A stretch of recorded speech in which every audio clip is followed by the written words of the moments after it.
Hello, I'm Jim Milkey, Professor and Chair of the Department of Fire Protection Engineering, and it's my pleasure to kick off a class in the effect of fires on people, property, and the environment. As part of this course, we're going to provide an overview of fire safety and fire protection engineering. For the overall course, we want to take a look at development of fires in buildings, examine or talk about the array of fire protection systems that are available and are used to mitigate damage from fire, describe the scope of fire protection engineering, talk about how people are affected by fire and how people respond to fire, talk about how structures are affected, how property and contents are affected, and in some cases because of thermal damage, in other cases because of interaction with smoke and corrosive products at combustion. And then finally, we want to talk a little bit about how one develops a solution, a fire safety solution to a building, and what sort of thought process a practicing engineer would go through to deliver a particular level of fire safety. I'm going to be doing much of the presentation for this course, but I'm also going to be assisted in 3 of the 6 presentations that we're going to make. One in talking about the discipline of fire protection engineering, and that will be offered by Chris Jelenowitz, who is the engineering program manager of the Society of Fire Protection Engineers. The discussion on the effect of fire on people will be given by Dr. Erica Kulagowski, who is a fire protection engineer and sociologist with the National Institute of Standards and Technology. And then finally, the discussion on implementing fire safety designs and the solutions will be developed by Eric Rosenbaum, who is a vice president of Hughes Associates. As part of this course, we'll anticipate that you'll get involved in the class a bit. There will be short discussion papers that will be associated with each of the weekly modules. These discussion topics will be included in each of the presentations, typically near the end of the presentation. And the idea of each of these presentations is to allow you, the participant in this course, to apply the material in the module and really be able to appreciate what's involved as a part of that particular topic. Perhaps conduct a little research. So the intent is that you go a little bit beyond what is presented in the discussions, and do a little bit of research to further explore a particular topic. As part of any of these discussion papers, we ask that you provide at least one outside reference in each of your discussion papers, and there should be a citation of that respective reference. So just very briefly, as much as you're going to hear from Chris Jelenowitz in much more detail about what is fire protection engineering, but I felt it was appropriate to have at least a little discussion here in this beginning presentation as to what is this field of fire protection engineering. And the definition from the Society of Fire Protection Engineers is that fire protection engineers use science and technology to make our world safe from fire. Well, what's that mean? What's making the world safe from fire mean? And it means we're going to provide protection to people that would be exposed to the fire. We'd be providing protection to property and contents, to the environment, and perhaps to the economy. You see in the couple of photos here of the MGM Grand, first of all, and the fire in Las Vegas in November of 1980, where 84 people died. Very much a life safety issue was involved in that incident with the deaths, the many injuries. The hotel was out of business from November until the following July, until the renovations could be made and following the fire. Another incident just very recently in the Philadelphia area of a Dietz and Watson warehouse. So again, a huge amount of property and contents damage. But the other major piece of that was damage to the local economy, because now you've got a facility that's obviously going to be out of business for quite a while until the structure's rebuilt, and now all those workers that were part of that facility are now out of work, basically. So that provides an impact to the local economy when such a devastating fire occurs. Fires occur frequently. They are rare events in general.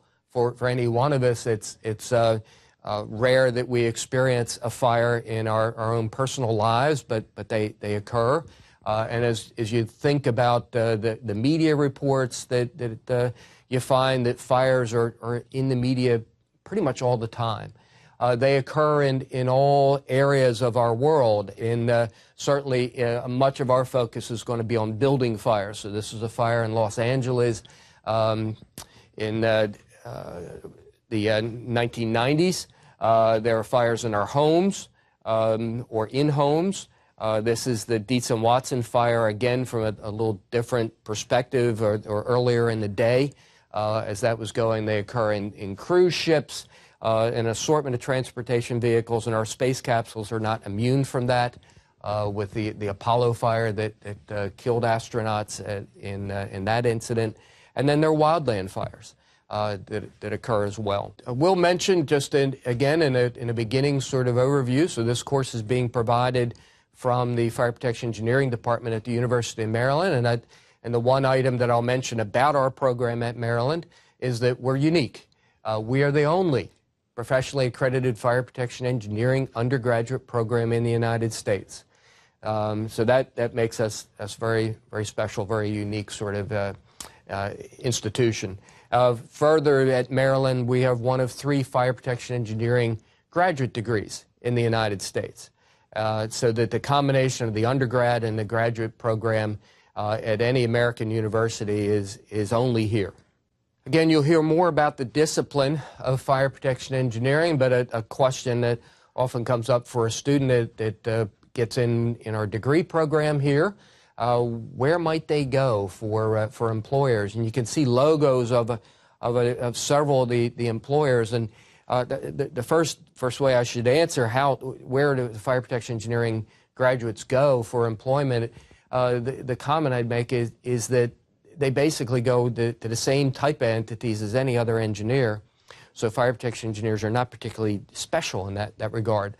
For us, some of the logos of recent employers are indicated here. So we have consulting engineering companies on the far right-hand side of the slide, and these are logos of consulting engineering companies that are principally fire protection engineering consulting companies. So you can see the Koffel Associates and Hughes and RJA, Aon has a consulting group, Code Consultants and Pool Fire Protection are all fire protection engineering consulting companies, so that perhaps are relatively small names for people, for those of you who are from outside the fire protection engineering field, but are very, very much significant entities, at least in fire protection engineering here in the U.S.